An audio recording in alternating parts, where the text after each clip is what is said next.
Happy Tuesday, last day of February here for NCAA men's basketball fans. Welcome to the RazrCast, two really old guys talking college basketball. That's Jim Reaker and Jeff Zink here. Jim, how you doing on this rather wet morning? I'm doing wonderful. Last day of February. March starts tomorrow. The madness starts this week for the smaller conferences. It's a great time to be an American. Get us a little bit off all this. I got to quit watching this political stuff. Let's focus on sports where we can have some fun. Yeah. Well, as you say, we'll be talking about one of the things we'll be talking about are those conference tournaments, a little bit more about how they affect how things go into the NCAA tournament. I'm sure you'll have something to stump me on. But before we get to that, if the fans didn't listen to the RazrCast on Thursday, I have to apologize. I was totally embarrassed. I felt like the kid who showed up in the classroom didn't have his homework done or was late for the final exam. I let it slip. Although on the fly I came up with something, but it wasn't planned. I felt bad. So I'm going to make up for it today. Yeah, it wasn't your typical 9-part labyrinth leading to dead ends, get out the dusty material, but it was still a good one. Who would have known that was the anniversary of the Cincinnati Garden? But let's talk a little bit about this last week of conference play. Short week because most everything will be done on Sunday, only short by a day, and conference tournaments for the big tournaments start next week. A lot of little ones start this week, but we got some important things going on here. Of course, we've got a new number one in Kansas.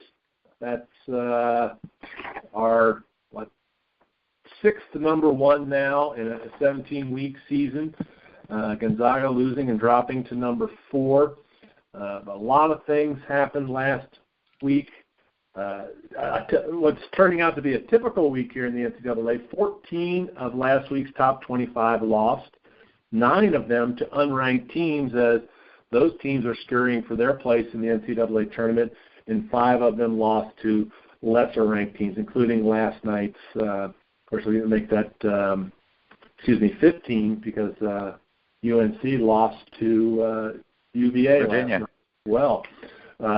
And Baylor, of course, that was close. That was 10-11 beating West Virginia at home. So a lot of scrambling going on, position for conference tournaments, seeding, which will be important for them, but more important, the conference championships. Let me give you a quick rundown and we'll let you talk about it, let everybody know what's going on in those.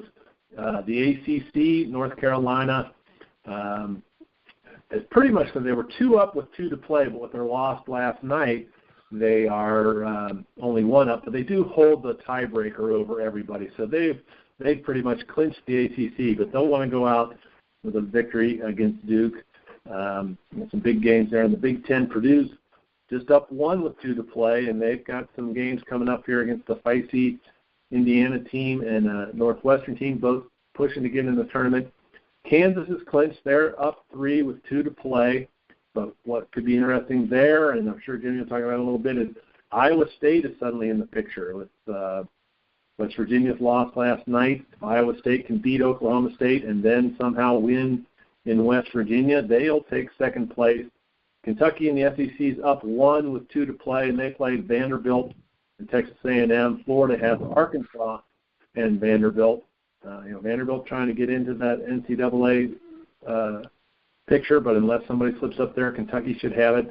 And in the Pac-12, Oregon and Arizona are tied with 1 to play, and Oregon's got to play, and they've got rivalry week, as they always do in the Pac-10. Oregon will play Oregon State and Arizona State. And you hope they can't slip up, even though they just barely got past Cal and Stanford this week, but Oregon does own that tiebreaker.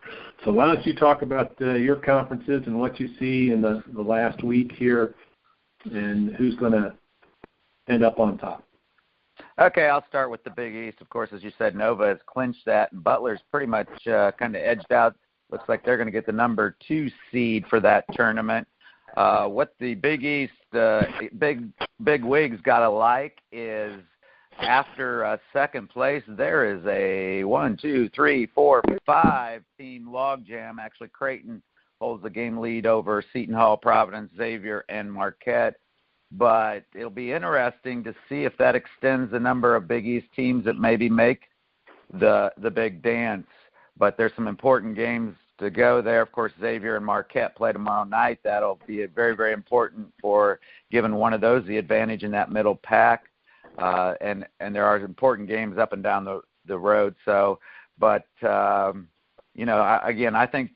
think they're going to get 5 for sure. But now they could possibly get 7. I really don't think that's going to happen, but there's a possibility.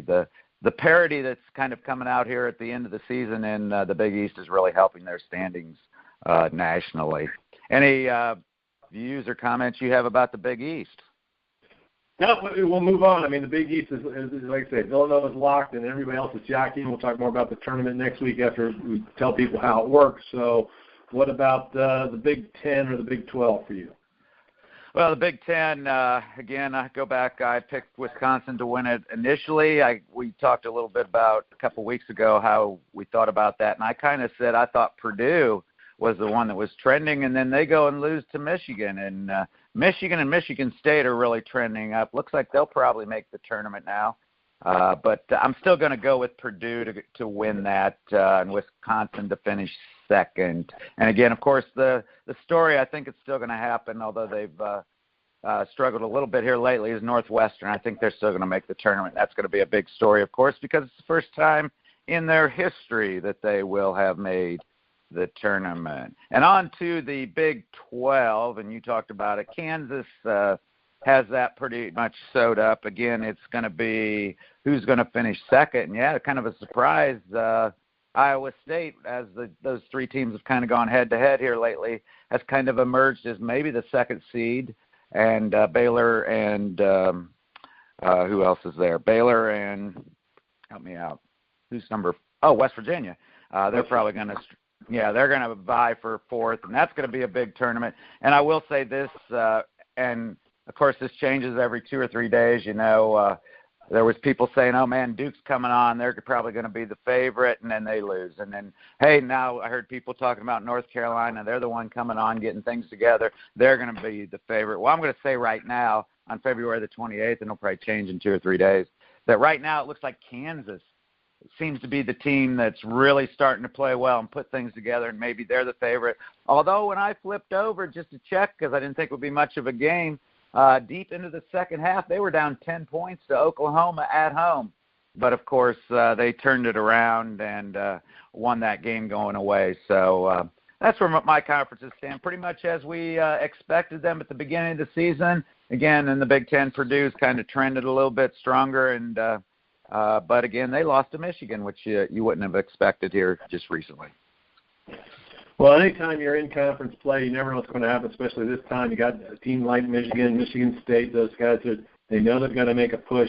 For me, it's a big week in the Big Ten for Northwestern. Like I say, Purdue's got to play Indiana and Northwestern, and they've got to win both of those to win the regular season title, whereas both those teams are pushing hard to just get in. And then Minnesota's playing at Wisconsin on Sunday, as well as Purdue at Northwestern. Those could all have tournament repercussions. So a lot of things going on as we go into this last week. And, of course, just for bragging rights, Duke goes to North Carolina on Saturday, and at the same time, Notre Dame's going to play at Louisville, and Miami's going to play at Florida State. So on that end, it all is going to be going right down to the last week, like we've said many, many times. But before I make the segue into the other tournaments and getting set up, were there any other thoughts you wanted to add?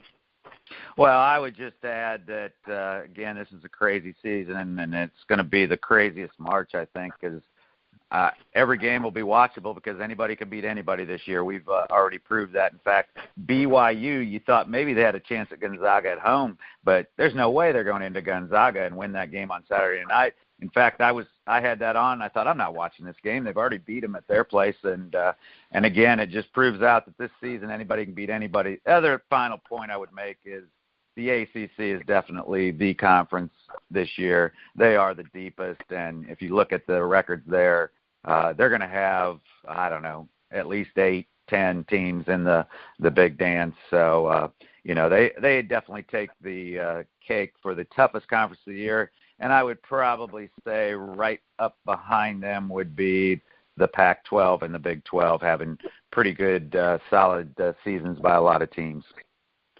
Yeah, yep. The only thing I mentioned about what you said is that this is the third straight year that BYU's gone to Gonzaga and beat them on their court, so it's never a given there. But what you should have called me Saturday night and told me that, and then I would have watched that game. We could have. Hey, I can't do all your homework for you, Buster. You got to be on top of these. But what affects the dance, and we'll talk about this in combination. First, let's say congratulations. There are 14 conferences that are finished, and this often happens. You can't call them weaker conferences, but the non-power conferences, I guess, 14 of them are already finished, and their tournaments will start. One of them, the Atlantic Sun, actually started last night. But let me run down the winners very, very quickly. The American East Vermont is the winner, undefeated in their conference, in 26-5.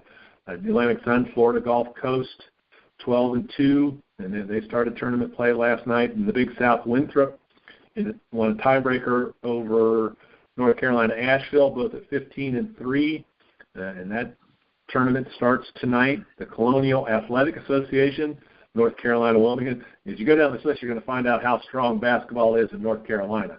There's Asheville, there's Wilmington. They're starting on the 3rd. The Horizon League, Oakland, the school in Michigan, not out west, 14-4, and they'll start this week. The Metro Atlantic Athletic Conference, Monmouth, who's now up to rank number 34 in the country in the AP poll. They're 18-2 in their conference, 26-5 overall. The Missouri Valley, the Wichita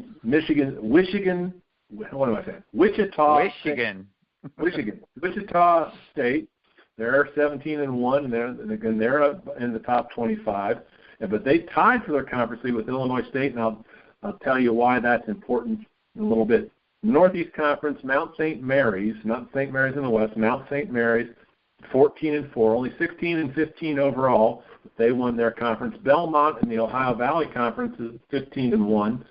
The Patriot League was won by Bucknell with a 15-3 record. The Southern Conference was won by North Carolina Greensboro. They broke the tiebreaker with East Tennessee and Furman. In the Summit Conference, your Mastodons couldn't pull off. South Dakota's the top seed there, and they're going to start their conference this weekend. Won it at 12-4. And Gonzaga is done. And in the West Coast Conference, tournament will begin this Friday, and they won it with a 17-1 record. Now, the reason this is important, and this is what we'll say, we want to say congratulations to all those teams, but they're going to know where they are, and we're also going to know how this complicates the selection process that will finalize on March 12th. And that's because, as you know, Jim, and we got another week with the big conferences and then their tournaments, and you're talking about how this conference is going to get 10 and this is going to get 7. Everybody can speculate that, but we can't know anything until we get through the conference tournaments, and this is the main reason. There are 32 conferences in the NCAA Division I. Every conference tournament champion gets the automatic bid. I don't know how many people know that, but so there's 32, so every conference has at least one team going to the NCAA. Yeah, and here, go ahead. Go. Here's the statement I'm going to make, because I did look through the conferences a little bit, and you just named off the ones that are champions. Here's what I think is, of all those conference champions you just named, there are very few that I think are already in. Gonzaga, yes. I think St. Mary's, if they don't win that tournament over Gonzaga, they have a chance of being an at-large. And I think maybe Wichita State and Illinois State, if they don't win their tournament, have a good chance. You pointed out Monmouth, who I was not aware that their RPI rankings was that high. Maybe, but they got to be nervous. Because of the parity of the Big Six throughout the Big Six, I think it's going to be tougher than ever before to get an at-large bid if you're not in one of those top six. I think there's going to be very few teams that are going to get an at-large bid out of the mid-major and the low-major conferences. And it's going to be tough, and there's going to be some angry fans. But, again, I think it's because of the parity in the big conferences. So it's going to make these tournaments even more important. I think all the teams that is what I was just saying, is tournaments are paramount. They have to win it, and to get into that, to continue to, there's 68 teams that go in.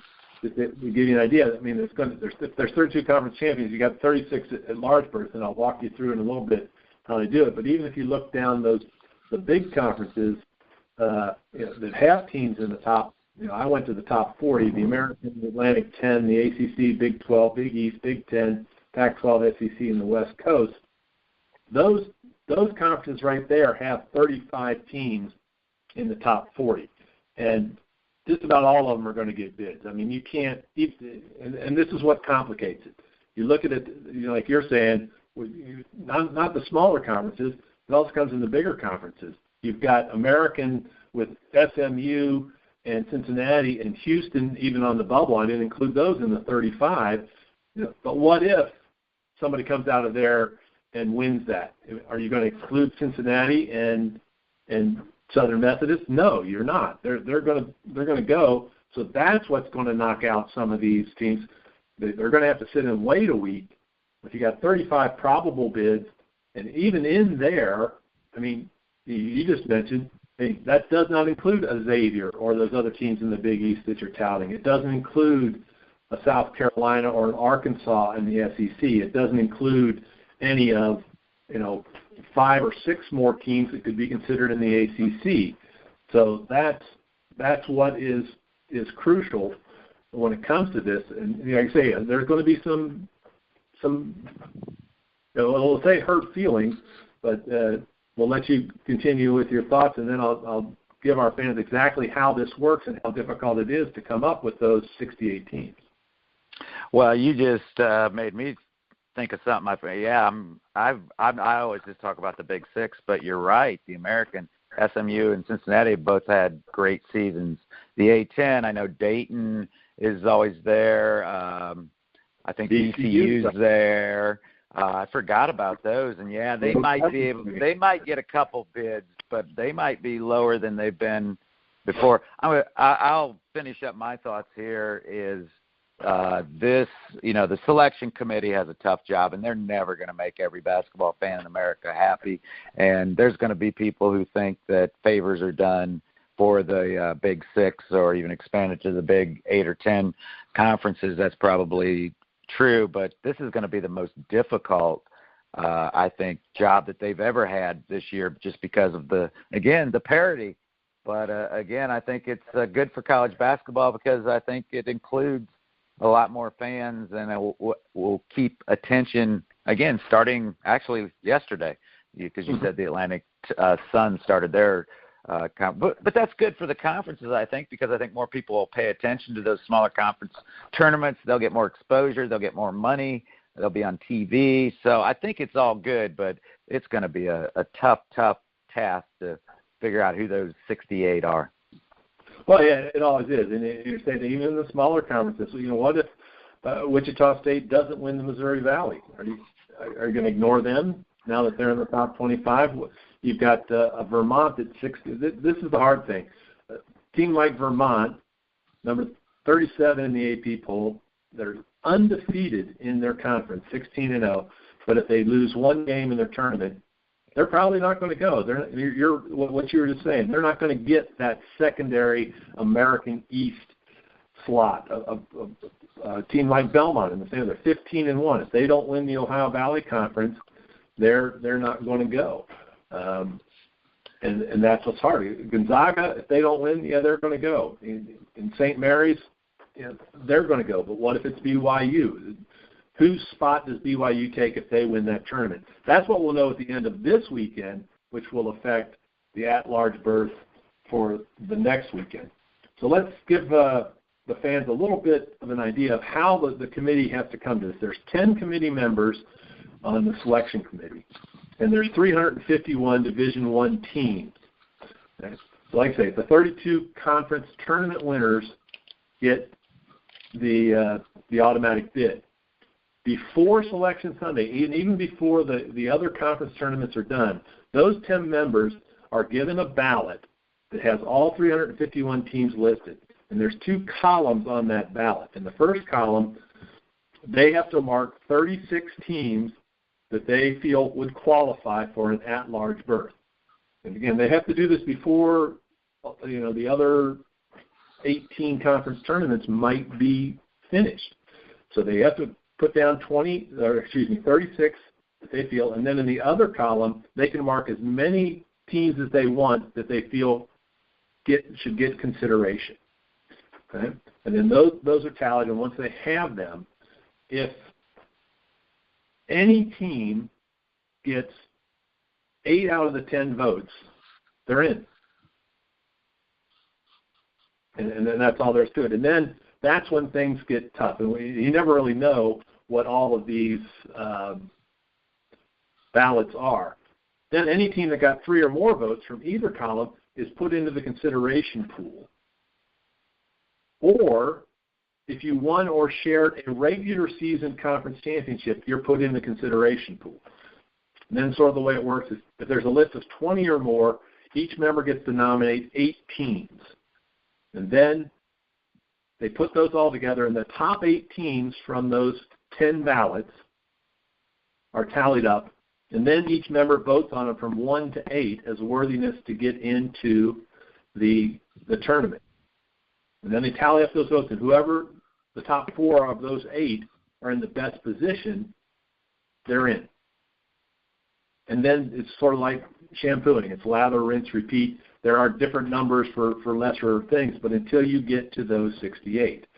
So they've got a long day ahead of them, but they do have certain rules in front of them. And as they said, oftentimes the 68 become clearer without too much argumentation, but what's really difficult is how to seed those 68 teams, because the 1 seed usually stays geographically, the 1 and 2 seeds geographically pretty close to where they live. The 3 and 4 seeds travel, and that makes a big difference for the teams. So, very good work, my friend. I'm just hoping you're not going to test me on that, because, again, what I take from that is, and I think a lot of our fans probably take from that, there is a method to their madness. It isn't as willy-nilly as maybe a lot of us think, that it's just, they get in a room and they talk and they talk and they talk, and then 68 emerge. And so very good work. I might have to re-listen to that part of the broadcast later so I can better understand it. But again, overall, at least I feel there's a good method there. So and you talk about the seeding going to be very, very difficult. I agree with you there. Although, and I've heard some of the talking heads say this, and I totally agree. I think probably this year, 2017, the NCAA tournament, it will be the tournament that seeding maybe matters the least. In fact, there'll be a 12-5 game probably, where 12 wins. And the way I always look at that is if you are a 12-5 and you're the 12 beating a 5, well, you pretty much take the place of the 5 seed now. You're actually like a 5 seed. So you're going to play a 4 seed probably in the next round. So I think really probably from about 4 to 11 or 12, there's going to be a lot of teams in there that could fall at any place between 4 and 12. And teams just got to worry about getting in this year and then take it a game at a time. Well, I said, but I'll make the point again. It has more to do with geography than where you go. I mean, if you're in the, you end up a 3rd seed, and let's say, somebody like Florida ends up a 3rd or 4th seed, they may have to go to Salt Lake City to play their first round games. Versus, if they're a 1 or 2 seed, they might be in Orlando. And even though it is a neutral court, we know that there's a little bit more of a home field advantage to being closer to home and a travel advantage. You don't have to go so far. There's not time zone differences.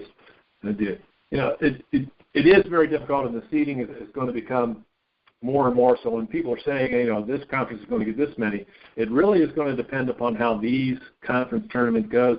I feel for a team like Mount St. Mary's in the Northeast, because when you look at it, they're 14-4.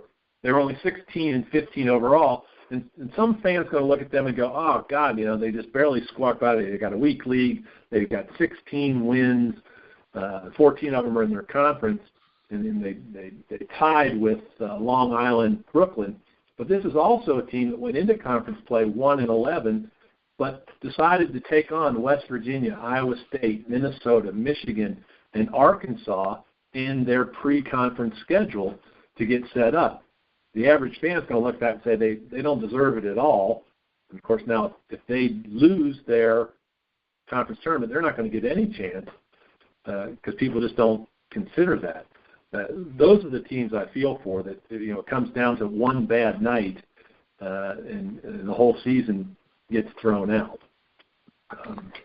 Yeah, I agree with you. And here's another point I'll make about this whole system, though, that I think where then now it becomes an advantage. If they do win an early tournament, they basically get about 12 days to prepare for that first game. And that's why I think we see so many of those upsets that we see on Thursday and Friday of that first week, because those lower-level teams playing already, they got a lot of time to rest. They got a lot of time to get ready for that very first game, whereas a high seed that they're playing might have just finished their conference tournament 3 or 4 days before, and that gives them a huge advantage. And I think that's why we see so many upsets on the first day that we don't see so much in the second round. Then the upset, everything kind of goes by seed, it seems like, in the second. You don't see that team that pulls the big upset day one come back in the next game and do it. So, they have that advantage. So it's something that we're going to have to watch. Well, and this is what we've talked about this before. You know where I'm going. What I don't get, and I know it's exciting, 68 teams. There's 351 teams in Division I. I don't understand why they don't treat it like a lot of the high school tournaments and just let everybody in. Just adding one more weekend, you go from 64 up to 256 teams included, because you would need 128 teams. That's 64 games, and you're down to the 64. That's only 100 short. I'm sure there's a way you could devise it that only adds about a week and a half. Now, I don't want to extend the season either, but I think we could shorten the preseason conference. That's hard too, because this is where the money gets involved. They're not going to want to give up their trips to Puerto Rico and Hawaii and Alaska and all those things. But that way, everybody would be in. You don't have to worry so much about that. Of course, there's always going to be arguments about seating and distance and all that. But you're talking about, a couple extra games. It's going to work itself out, and you don't have all of this, gnashing of teeth and fiddling of hands to get with it. Well, I'll play devil's advocate on that. I'll take the other side, because and this would be good research. I haven't done it, but I know there are a few tournaments or a few leagues, even all the smaller ones, that there are maybe teams who finish near the very, very bottom that don't even get a chance to play in their league tournament. But most of them include almost every member. Sometimes you have to play a couple extra games. Sometimes there's usually buys for the teams who finish near the top. They're rewarded for that. Sometimes I remember the old Big East used to have the double buy if you were one of the top 4 teams. So my argument would be that really all 351, I know this isn't completely true, but really every Division I school has a chance, if they would win their tournament, their league tournament, to make it into the NCAA. And on the other side, I would argue, by doing it the way that they do it, we're going to make sure that those 68 teams are including some of the best teams, because I don't think you would argue that whoever finishes third in the ACC, I'd even go as far as fifth in the ACC, is not a more quality team than a lot of the regular season champions of some of those other leagues. So that's the other side of the argument, just to take that I think sometimes the same way. Maybe they should include everybody, but think about it, 351, all those venues would add a few games. And, yeah, it wouldn't be that much, but a lot more travel, a lot more venues. And I think the quality of the tournament at the beginning might get a little bit cloudy, where you have your number one seed Kansas playing whoever number 351 is, and I probably wouldn't figure it out that way. But I'm just arguing the other side just to be part of the conversation today. No, I see your point there. I mean, it's not necessarily true. This is the first year that the Ivy League is going to have a tournament. And Princeton right now is undefeated. They've got 2 more games, and one of them against Harvard, who's second. I mean, they're up 2 games with 2 to play. But they're only including 4 teams in their tournament, so not every. And like I say, some get left out. I'm not talking about doing away with the conference tournaments, because I think those are great. I'm talking about dropping a couple of games at the beginning of the year and shortening it by a week up there. The cream is still going to rise to the top, but you've been part of these high school tournaments, and you know how excited people get when they can pull off an upset or come through. I just think it ends up being a lot of, and it is, like I say, it's money. You get the TV shows, you get the trips to the tournaments and all that for one more week of basketball, or a week and a half of basketball, where it could all go there. And then all these teams, then you don't have a Vermont being left out because they happen to get upset even though they ran the table in their tournament, or a Monmouth. They're still going to get their chance in the NCAA tournament. So the other counterpoint to your side is, by the time of that conference tournament, they've played each other, they know each other, and we know those games are just a little different when they go at it. But I don't see it changing anytime soon. The tournament has gone from 8 to 16 to 24 to 32 to 48 to 64 to 68. I'm sure they'll expand it at some time, but I'm not sure they'll include everybody, as there's also teams being added each year to Division I. So it'll be an exciting week for those other conferences that we don't get to hear much of, and an exciting week for the last week of these big conferences as they jockey for position and then head into their tournaments, all of which will be done by a week from this Saturday, and then the big dance starts with the play-in games that following Tuesday. Yes, they do. So, hey, just to revisit something as we get here near the end of the season, and of course we're coming on our Mastodon minute here coming up, but remember that in November, I think it was November 10th, I picked the Fort Wayne Mastodons to make noise in March. I'm still sticking with that. They finished actually with the 6th seed in the Summit, and I didn't believe they would finish that low. But here's the reality. It doesn't matter, because even if they would have won the Summit, they would have had the number 1 seed, but still they would have had to win the tournament in order to get into the big dance. So they're in good shape because they finished 6th, but they're going to play the number 3 seed, Omaha, which, again, that's the middle of their standings is very, very close. So you could say, well, they almost tied with Omaha. So that's a winnable game. Beat the 3 seed, and then they're in the bottom of the bracket, which means if they win that, they'll probably play the number 2 seed, which I think is North Dakota State. And then if they win that, they'd have to play the number 1 seed, which I think is South Dakota. So the Mastodons, I'm still saying, are going to make noise in March. But, of course, starting, I think it's this coming Saturday is when they play that game against Omaha. They're going to have to win some games now, and hopefully them by playing a little bit more difficult schedule, playing the IU, of course, who they upset at the time, and going to Notre Dame. Hopefully they're a little bit more ready for that tournament, because I believe that tournament is out in the Dakotas, in the one that has the dome. That's where they actually play the Summit. So I'm sticking with the Mastodons. Who was your choice on November 10th to make some noise? One of those teams that's going to be the darling? You are putting words in my mouth, sir. I didn't say March noise. I said a team to watch was Western Kentucky, which has had a pretty good season, not as far there. I haven't checked on them lately. They are in the middle of the pack in the Conference USA. They have a 13-16 record, but that's a team to watch. I think you'll hear more about them in the next couple of years as the coach has been able to get that straight. And there is one website that has your Mastodons at the highest percentage rate to win that tournament, even though they're a 6th seed. I don't know how they come to these, especially since they are playing in Sioux Falls, South Dakota. But you'll never know what's going to go on until they play the games. So. Okay. Yeah, I'll make one more point about the big dance. I was just reading some. It was a commentary on how America has changed and going back to our political discourse in this country, which I don't want to talk about. But it made a point that there are very few things in America anymore that everybody watches the same thing. Again, we used to all watch, 3 news channels. We don't do that anymore. There's all kinds of news channels, all kinds of websites.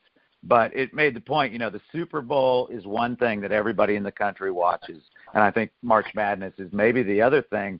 Again, you could throw in the World Series maybe. But there are very few things that everybody in America focuses on the same thing. It's maybe why we've become so diverse. So, again, it's kind of good that sports does still bring us together to a common ground where we can all watch the same thing and argue and agree about the same things. All right, let's go ahead. Stumpy, what do you got for me? All right, I'm in kind of a low light area here. Let me find my. Okay, we're talking about the NCAA tournament, and we talked about seeding. Again, as always, I am going to relate my question to that. So, and again, as always, it's a tiered thing. I try to give you the easy softball. We'll move into a little bit tougher, and then I got the stumper at the end. But hey, and turn Google off, okay? Let's be fair here, Jeff. All right, here we go. This is your softball. This is easy, I think. And this is the modern NCAA history, which starts in most people's minds in 1985 when they went to 64 teams. So since 1985, who is I guess the way you'd say biggest number, highest seed, or does that be the lowest seed? How do we want to go with that? The lowest seed is right. That's the highest seed. We're talking about number 1, right? Correct. Okay, so what is the lowest seeded team to ever win a national championship? You should know that one. To win it. I love how you give me the question and then you taunt me with it. You should know this. So if I get it wrong, I'm already in doo-doo. I would have to go probably with North Carolina State. Ooh, that would be a good one. In fact, I just watched that 30 for 30 with Jimmy V, and that's got to be my favorite. But that's a good guess. But I'm going to tell you, and you're going to hit yourself in the head. I do this. I'm trying to help you out. I know your brain at your age needs exercise. So this is your exercise. Answer? Villanova, 1985, number 8. That would have been my second guess. Okay. As well, but I just know that with the number of losses, and you got all this. I'm flying blind, pretty good. I know. I'll go through all the talk. Anyway, next question. All right, the next question. There are 3 teams here. One of them should be pretty easy. 3 teams who were the highest seed to make it to a final game. One of them easy. 3 teams that were the highest seed. You're talking about, North Carolina would be one. I believe they were a number 1 seed last year, weren't they? No. Highest number. Lowest seed. I'm sorry. I'm confusing you. They get to a final game. Okay. The lowest seeds to make it to a final game, there's 3. One's very easy, right? Well, I'm going to go with North Carolina State and Villanova because they both made it to a final game. Villanova is correct. And then I'll go with, probably something like, it's got to be one of the Cinderellas, like a George Mason or a Butler or somebody like that. Okay, so you got 4 guesses. Butler is correct. In 2011, they were a number 8 seed, and, of course, they made it to the final game. And here's the one that was really tough and just happened recently, and you'll be reminded of this, is Kentucky in 2014 was a number 8 seed. And actually that national championship game, they lost to UConn, who was a number 7 seed. So that was kind of an unusual game. It kind of shows how, again, the lower seeds, I'm still confused how we're doing it, how much parity has taken place. Okay, here was the real stumper, although you're kind of on the, there are 3 teams who were the highest seeds, lowest seeds, biggest number, to make the Final Four. You already mentioned one of them. You probably remember that. Then I'll go with George Mason. George Mason was a number 11 in 2006. I'll give you a hint. In 2011, another number 11 made it to the Final Four. Was that Wichita State's magical run? I think you're thinking the right colors. We talked about this school a little bit today. We talked about a lot of schools today. Shaka Smart. Oh, VCU. Oh, yeah. In 2011, VCU. And this is the big stumper. Nobody will get. And so, listeners, if you got the answer to this one, you're on today, because this was the one that is very, very tough. I couldn't even come close. I don't even know if I remember this.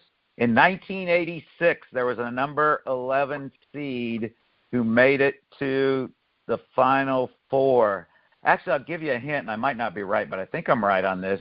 A superstar NBA player, big personality, was on this team, I think. In 86? 1986. I don't know.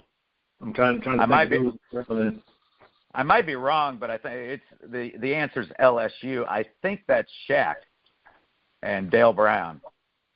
I may be wrong there, but I think that's when they snuck into the Final Four as a number 11 seed. I'll have to do some homework and make sure I'm correct on that one. But okay, so I'm going to give you a C today. Sorry, but some days you have good days and some days you don't. And sometimes you just wear me out with the questions. I mean, Lord have mercy. Well, I did my homework this week, so I was feeling bad about last week, not being ready. Anyway, come and listen to us on Thursday, folks, when we have our RazrCast, which is all things about Xavier basketball. And we'll be back with you on Tuesday. We'll know those conference championships. We'll know those tournament champions. And we'll be heading into those, and we'll talk a little bit about who we think is going to be in the tournament. And before we go, just a couple quick tidbits. We want to do a shout-out to Mahershala Ali, who won the Best Supporting Actor award at the Oscars the other night, and he is the first Division I basketball player to ever win an Oscar. He played for St. Mary's in the 1990s, and, of course, they're in the top 25 now. They weren't during his time. Averaged 7 points and 4 rebounds as a senior with them. And last what week movie was he in? What movie? Moonlight, okay. Which also won the Best Picture award after that big mishap at the end of the Oscars. Hey, could you imagine if that happened on Selected Sunday? They put a name up and they go, "Oh no, sorry, you are not getting in." Sadly, it happens every year. You read about something at a college where they send out the wrong email, send the admit email to the denied email. So that would be something they'd have to fix. But you got to get it right, and that's what they did. And the people from La La Land were very gracious the other night when it happened. And last week we talked about the Miracle on Ice in 1960, but 1980, the first Miracle on Ice, because we don't remember, the United States has won the Olympic gold twice as amateurs. In 1960, they beat the Soviets in the semis and came back a day later to beat Czechoslovakia to win their first gold medal. That was in Squaw Valley, California. Okay, so lots of things going on, and we hope that you've enjoyed the show, and we'll see you next week when we come back for another RazrCast.